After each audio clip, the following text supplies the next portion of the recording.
sih gimana caranya tumbuhan membuat makanan? Apakah dimasak atau gimana?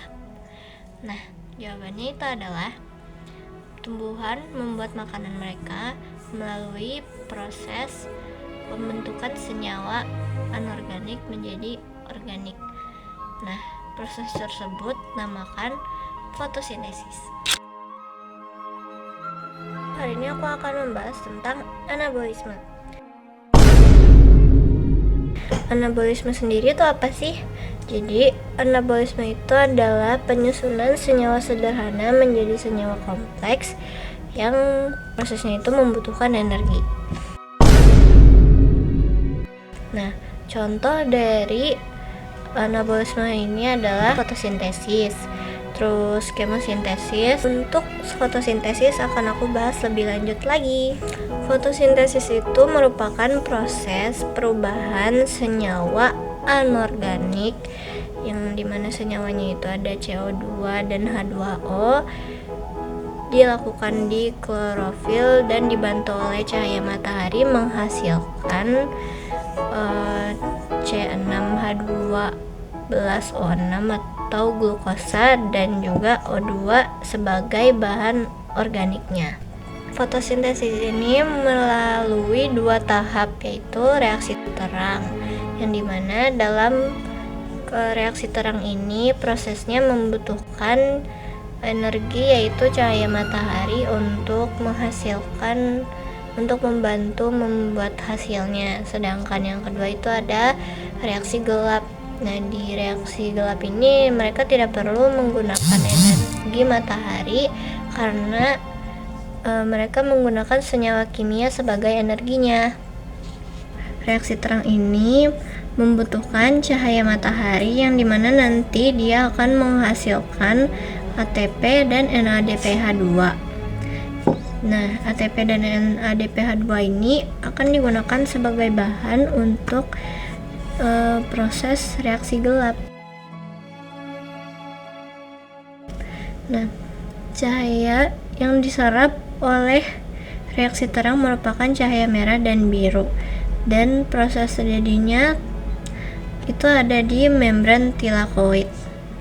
Nah, di dalam tilakoid ini dia mengandung fotosistem.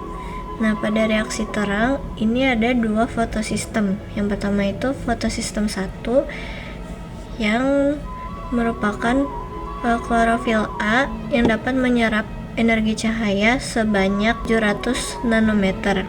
Dan yang kedua itu ada fotosistem 2 yang dimana itu klorofil A juga yang menyerap energi cahaya sebanyak 680 nanometer. Jadi pada reaksi terang ini terdapat dua tahapan fotofosforilasi, yaitu fotofosforilasi non-siklik dan fotofosforilasi siklik. Fotofosforilasi non-siklik. Fotosistem 2 akan menyerap energi dari cahaya matahari sebanyak 680 nanometer. Kemudian energi cahaya tersebut ditangkap oleh klorofil. Kemudian dilakukan fotolisis, yaitu pemecahan H2O yang menghasilkan elektron, dan elektron tersebut akan dilepaskan dan ditangkap oleh akseptor primer. Setelah ditangkap oleh akseptor primer, elektron melalui sistem transport elektron yang melewati plastoquinon, kompleks sitokrom, plastosianin, yang dimana selama proses tersebut menghasilkan ATP. Setelah itu, elektron diterima oleh fotosistem 1 yang juga menyerap energi cahaya dan melepaskan elektron yang kemudian ditangkap kembali oleh akseptor primer di fotosistem 1. Dilanjutkan melalui transport elektron yang melewati ferredoksin, kemudian elektron ditangkap oleh NADP+. Kemudian ion H+ dari hasil fotolisis di fotosistem 2 dibentuk menjadi NADPH2. Hasil dari fotofosforilasi non-siklik yaitu adalah ATP, NADPH2, dan juga O2. Fotofosforilasi siklik. Elektron yang dilepas oleh fotosistem 1 kemudian akan kembali lagi masuk kepada fotosistem 1. Nah, dalam proses ini elektron yang sudah masuk ditangkap oleh akseptor primer yang akan melalui transport elektron. Di transport elektron ini melewati ferredoksin, kemudian plastoquinon, kemudian kompleks sitokrom dan plastosianin. Kemudian ia akan kembali lagi kepada fotosistem 1. Sehingga yang dihasilkan pada fotosistem 1 ini hanyalah ATP. Jadi, dapat disimpulkan bahwa hasil dari reaksi terang merupakan ATP, NADPH2, dan O2.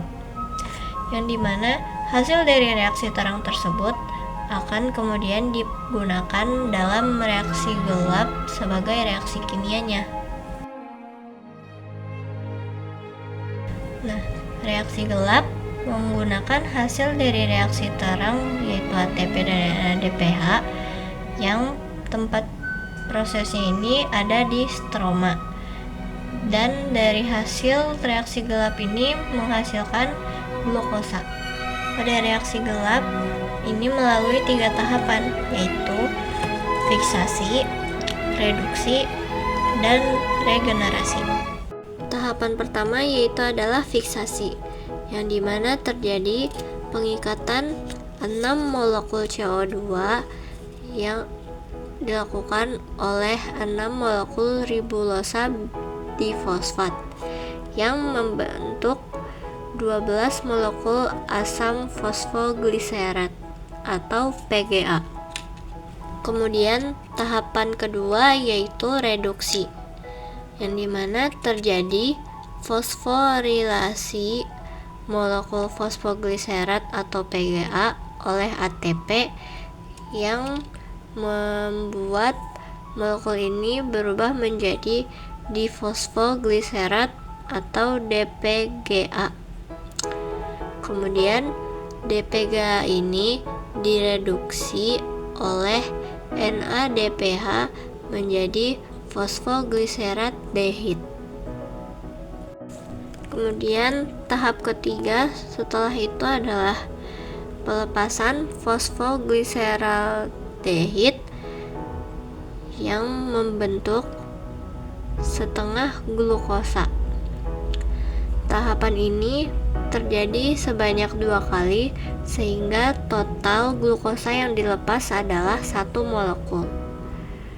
Kemudian PGAL akan diregenerasikan menjadi ribulosa.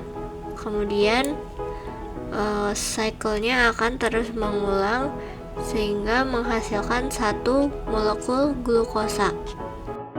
Setelah kita membahas 2 reaksi tersebut, kita dapat melihat perbedaannya, yaitu yang pertama, untuk reaksi terang sangat membutuhkan energi cahaya matahari untuk melakukan prosesnya, karena dia akan menghasilkan ATP, NADPH2, dan O2.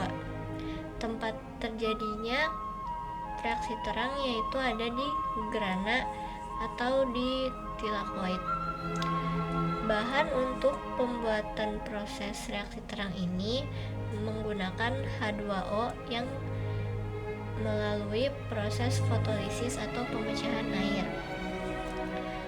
Kemudian untuk reaksi gelap, dia tidak membutuhkan cahaya matahari karena bahan untuk reaksi gelap sendiri menggunakan bahan dari hasil reaksi terang yaitu ATP dan NADPH2, yang dimana prosesnya membentuk hasil akhir yaitu 1 molekul glukosa.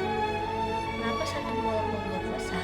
Karena dari satu siklus reaksi gelap tersebut terdapat 2 putaran, sehingga setengah glukosa ditambah setengah glukosa menghasilkan 1 molekul glukosa.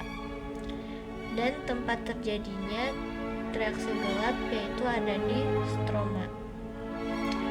Namun, kesamaan dari dua reaksi ini adalah mereka terjadi di kloroplas tumbuhan.